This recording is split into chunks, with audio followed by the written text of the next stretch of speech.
Hola. Lo que vamos a ver en este video son cuáles son las ecuaciones del método de las características o el método elástico.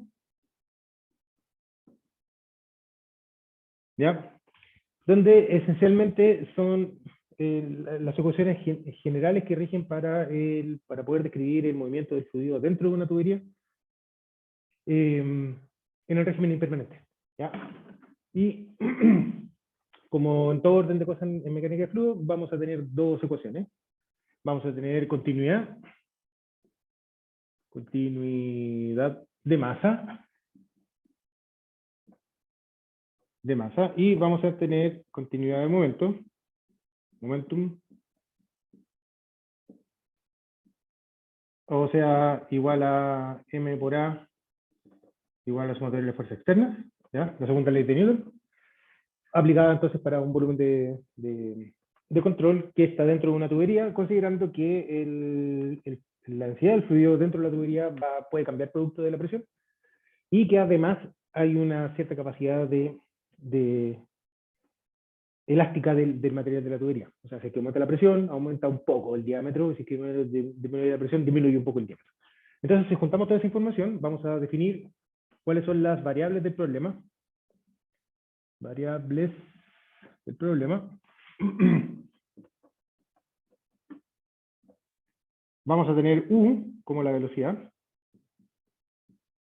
promedio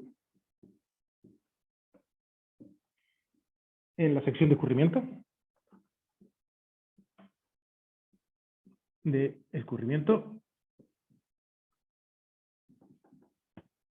Vale decir, U es igual al caudal dividido por el área. Y después vamos a tener H como partido por gamma. O sea, la cota de la tubería más la presión dentro de la tubería dividido por gamma. ¿Ya? Esa es la cota especiométrica, entonces. En el contexto del laboratorio es cuando ustedes ven el panel, tienen el sensor de presión y el agua llega hasta una cierta altura, la altura a la cual estaría llegando el agua sería el valor de H medido respecto de algún datum que es el que está determinado principalmente por la cota de la tubería. Y ahí da lo mismo con el par ahí colocado. Entonces, siguiendo esta lógica, si lo que es la ecuación de continuidad va a quedar reducida, el análisis de cómo se obtienen estas ecuaciones lo pueden ver en el apunte, pero en general vamos a tener que la ecuación de continuidad va a quedar reducida como de H a dt más U por dH de X más U seno de teta más A cuadrado A no Q A cuadrado dividido por G por du de X es igual a 0. ¿Ya? Y momentum va a quedar escrita como du de t, que es la aceleración local, más U por du de X, que es la aceleración convectiva, es igual a menos G por dH de X, que son los términos del gradiente de presión motriz en la dirección X, menos F dividido por 2D por U módulo de U, donde esencialmente este último término es fricción. Entonces, en momentum tenemos aceleración local, cuánto cambia la velocidad en el punto, aceleración convectiva, el efecto de la aceleración producto de variaciones espaciales de la velocidad, es igual a, todo esto acá es aceleración, es igual a gradientes de presiones motrices, ¿ya? Lo cual incluye la pendiente, la gravedad, y la fricción, ¿ya? Donde, si se fijan, acá de nuevo ya estamos ocupando el término U por módulo de U, de manera tal de que la fricción siempre se va a estar oponiendo al escurrimiento, ¿ya? O sea, siempre va a tender a frenar. Si tenemos una velocidad positiva y nos olvidamos de todos estos otros términos, lo que va a terminar haciendo es que la velocidad va a ir disminuyendo en tiempo producto producto de la fricción. Si por el contrario, si tenemos una velocidad negativa, o sea, el flujo va desde derecha a izquierda, el término U pasaría a ser negativo, este mantiene siendo siempre positivo, así que de U a dt pasaría a ser positivo. Y la aceleración, si bien se va desacelerando, va disminuyendo la velocidad, la rapidez, tenemos un du a dt mayor que 0 porque estamos con velocidades que son negativas, ¿ya? Así que, de nuevo tenemos el término U por módulo de U, que ya lo habíamos visto para el método de Cross. Entonces, y bueno, la ecuación de continuidad es un poco más difícil de poder entender qué es lo qué es lo que efectivamente es, porque en la mitad del camino se hace un procesamiento de la ecuación de continuidad, que va a decir de que la masa dentro de un volumen de control va a cambiar el producto que va a estar entrando y saliendo masa con diferentes caudales y diferentes densidades, y todo ese análisis se relaciona con todo lo que son variaciones temporales y espaciales de la densidad del fluido, se relacionan directamente con variaciones espaciales y temporales de la presión dentro del fluido. Y ahí aparece el concepto del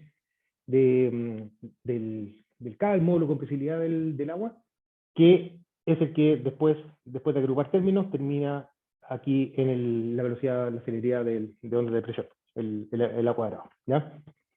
El seno de teta está definido, si esto es X, está definido de esta forma. ¿Ya? De manera tal de que seno de teta es positivo si es que va hacia abajo. Es como la idea. Esta es la tubería. Y tengo el seno de teta está definido a positivo si es que la tubería va hacia abajo. Entonces, con esta información, en principio uno podría llegar y resolver este sistema de ecuaciones, para la cual habría que utilizar en el espacio y en el tiempo. Sin embargo, lo que se junta en estas dos ecuaciones, aquí necesito, por si acaso, estamos hablando de la ecuación 2.112, esta es la ecuación 2.112, esta ecuación de acá es la 2.113, del apunte, y finalmente esta última de acá es la 2.116.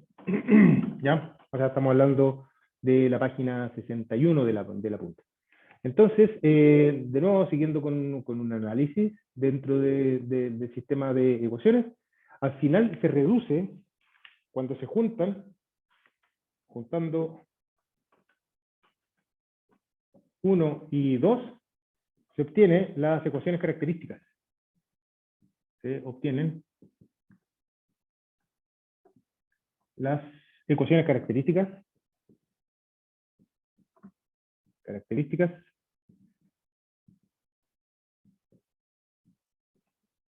que las vamos a escribir como de h a de t, pero ahora es una d minúscula de h a de t, más menos a dividido por g, por du a de t, de nuevo es una d chiquitita, más u por seno de teta, más menos a por el factor de fricción. Aquí me faltó un f. Ah, no, ahí está el f. Ya. A por f dividido por 2gd, por el diámetro de la tubería, por u módulo de u es igual a 0. ¿Ya? Donde aquí lo que hay que reconocer es que de partida, esto acá son dos ecuaciones. Tengo una ecuación para un signo más y tengo una ecuación para un signo menos. Y lo otro es que tenemos que reconocer es que esta ecuación de acá, cuando se está hablando de las derivadas totales con respecto al tiempo, sería esencialmente sería los cambios de h a lo largo de la línea característica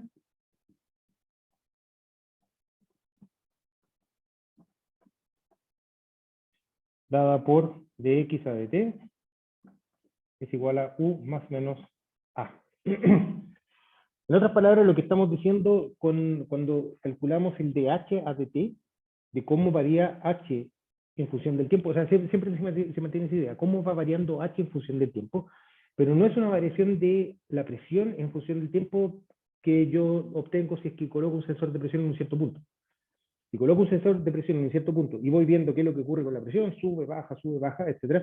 Si sube, vamos a tener que la derivada parcial de h con respecto al tiempo, no esta, de parcial de h con respecto al tiempo, en ese punto, sea mayor o menor que sea. ¿Ya? Pero en este caso acá no es una derivada parcial, sino que es una derivada a lo largo de la línea característica, que en la práctica, imagínense, ustedes se paran arriba de una ola, un ejemplo, no hay ola dentro de una tubería, pero imagínense, se paran arriba de una ola, y lo que ustedes van viendo es cuánto va variando la altura de la ola, pero en la medida que nosotros nos vamos moviendo con la ola. y nos vamos moviendo con la ola que se está moviendo hacia la derecha o hacia la izquierda con una velocidad u más menos u más menos a, perdón, ¿ya?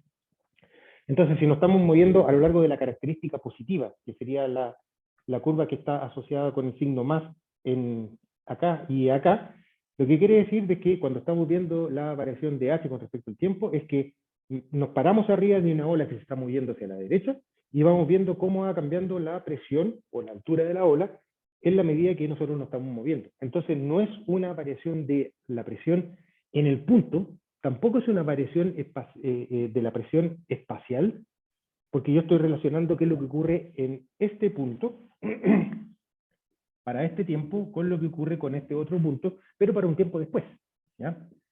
Entonces, es moviéndome junto con la información, esa es como la idea. Entonces, yo me puedo estar moviendo tanto hacia la derecha, si es que me paro arriba de las olas que se mueven hacia la derecha con velocidad u más a, o me puedo estar moviendo hacia la izquierda si es que me paro arriba de las olas que se mueven hacia la izquierda con una velocidad u menos a, ¿ya?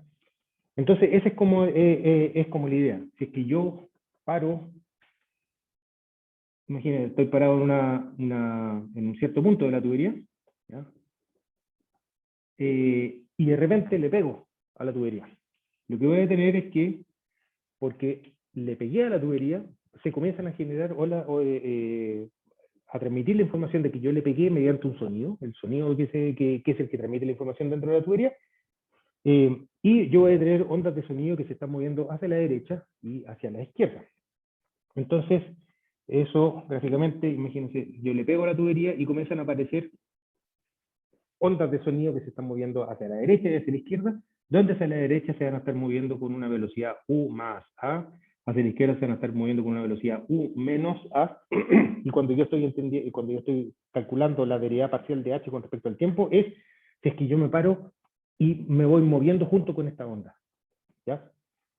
Tanto hacia la derecha o hacia la izquierda. Entonces lo que me está diciendo estas dos ecuaciones, porque son dos ecuaciones, es cómo varía h y u si es que yo estoy parado arriba de estas ondas que se generan a partir del punto que yo estoy, donde yo coloco alguna perturbación. Y voy a producir cambios en la presión y cambios en la velocidad, producto que en algún punto eventualmente yo puedo estar haciendo algún cambio en las condiciones de borde. Esta es una válvula. Por ejemplo, yo comienzo a cerrar la válvula y a la medida que voy cerrando la válvula, voy transmitiendo la información que voy cerrando la válvula hacia la derecha y hacia la izquierda, ¿ya? Y la velocidad con la cual se va a transmitir esta información va a ser igual a U más A, si es que es toda la información que se transmita hacia la derecha, y U menos A, toda la información que se transmite hacia la izquierda. Y los de h de t son cómo va variando la presión y velocidad, de h de t y de v de t son cómo va variando la presión y velocidad, si es que yo me voy moviendo junto con la información, ¿ya? Y yo voy a ver de que cambios de h en la medida que me muevo están relacionados con cambios de u en la medida que me estoy moviendo. Algo tiene que ver la pendiente, ¿ya? No es lo mismo si voy hacia abajo o si voy hacia arriba, ¿ya? Y la fricción, que en general lo que va a estar haciendo es ir amortiguando todo este tipo de ondas de presión. Un poco más de esta tarea lo vamos a estar viendo en el próximo video. Pero estas son las ecuaciones, como les decía, del método elástico. Son las mismas de siempre, continuidad de masa y continuidad de momentum, que a fin de cuentas terminan escritas de esta forma de acá, ¿ya? Donde en este caso acá son derivadas parciales, o sea, de h de t es cuánto varía h en función del tiempo para un punto en particular. Pero después se juntan de manera tal de poder escribir estas ecuaciones que se conocen como las ecuaciones de las características, que tenemos una característica positiva y negativa, donde lo que importa es esencialmente conocer cuánto vale h y la velocidad en la medida que yo me voy moviendo junto con la información, ¿ya? Dentro de la tubería. Esta base, cómo esto se discretiza, cómo se escribe en la ecuación, luego vamos a estar viendo en los próximos videos. Nos vemos. Chau.